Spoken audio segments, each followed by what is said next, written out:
Komisi Pemilihan Umum atau KPU menyetujui usulan pemerintah terkait durasi kampanye pemilu 2024 mendatang, yakni hanya 90 hari.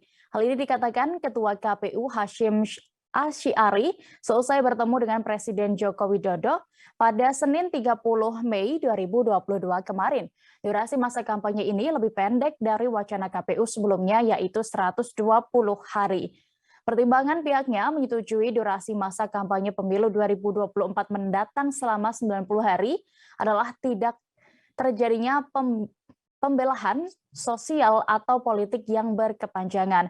Selain itu, masa kampanye selama 90 hari juga dapat mengantisipasi hal-hal yang berkenaan dengan keamanan. Sehingga Hasyim menegaskan bahwa durasi masa kampanye selama 90 hari tidak dipandang terlalu problematik.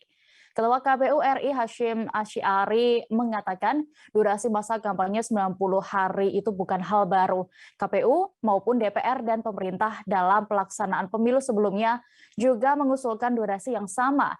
Hasyim menambahkan durasi masa kampanye 90 hari sudah mendapatkan titik temu saat awal pembahasan.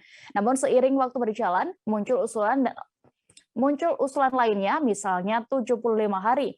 Saat usulan tersebut muncul, KPU kemudian menindaklanjuti dengan melakukan simulasi untuk mengetahui bagaimana implikasinya terhadap tahapan lainnya. Kini keputusan KPU RI menetapkan durasi masa kampanye pemilu 2024 tinggal menunggu persetujuan DPR RI. Namun menanggapi itu, pengamat komunikasi politik Jamiluddin Ritonga menyatakan durasi kampanye Capres yang hanya 90 hari dinilai terlalu singkat. Mengingat jangkauan wilayah yang luas, dinilai cukup sulit seorang capres dapat berkampanye ke seluruh penjuru Indonesia.